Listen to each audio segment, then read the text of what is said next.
Je m'appelle Gabriel de Épinau, j'ai 32 ans depuis quelques jours et je suis séminariste aspirant pour les missions étrangères de Paris, bientôt incardiné dans le diocèse de Vannes.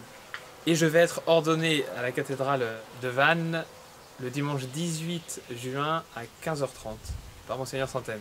Ordination diaconale en vue du sacerdoce. Dimanche, à la fin de la messe d'ordination, je vais recevoir comme cadeau, après la communion, mon pays de mission, où je serai envoyé par les missions étrangères de Paris à vie. Ça sera mon nouveau pays d'adoption, et puis je partirai, une fois que je serai prêtre, je partirai dans ce pays-là, et puis j'apprendrai la langue, je découvrirai les coutumes, et puis je me donnerai corps et âme avec la force de l'Esprit Saint pour annoncer l'évangile de Dieu à ce peuple.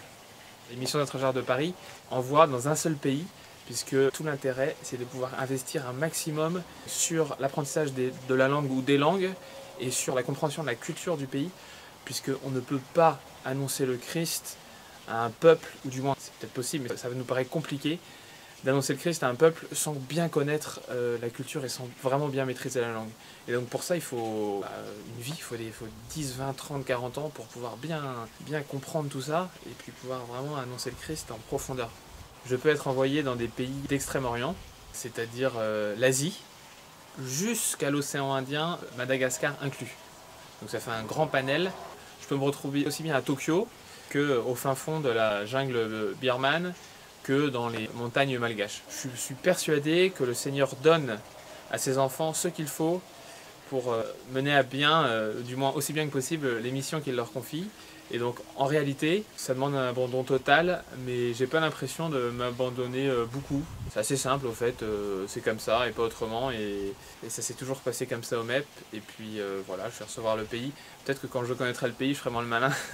J'ai choisi les missions étrangères de Paris dans un appel de Dieu. Au fait, il faudra plutôt commencer par l'appel de Dieu, au fait. C'est pourquoi Dieu m'a choisi. Parce que moi, tout seul, je ne sais pas si je l'aurais choisi, Dieu. C'est lui qui a commencé, c'est lui qui sait de sa faute, il a tout commencé. Il m'a appelé, il m'a saisi, il m'a mis dans le cœur cette joie de pouvoir répondre à son appel, et il m'a donné ce qu'il fallait pour pouvoir y répondre.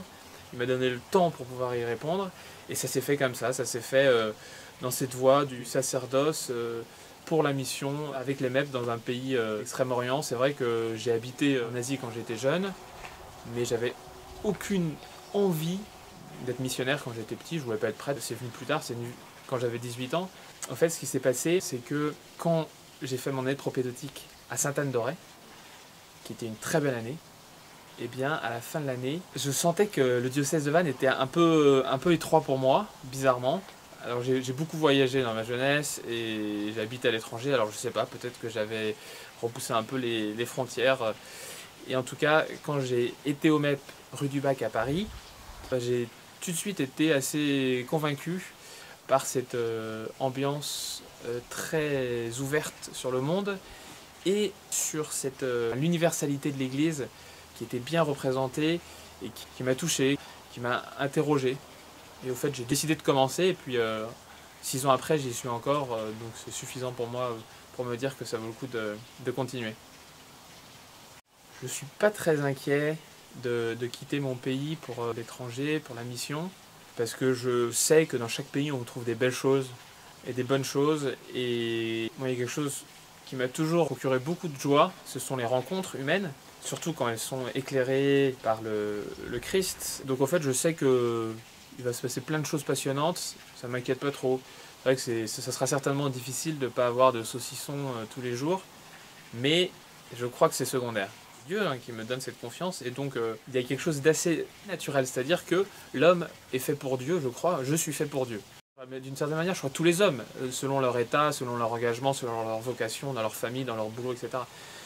Moi, je crois que c'était, pour moi en tout cas, la bonne manière de répondre à l'appel de Dieu. Je crois aussi que l'appel de Dieu, il a juste nécessairement, pour pouvoir le comprendre, pour pouvoir comprendre Dieu, et pour pouvoir répondre à son appel, on a besoin d'être ajusté à cet appel. Ça demande en fait de se convertir.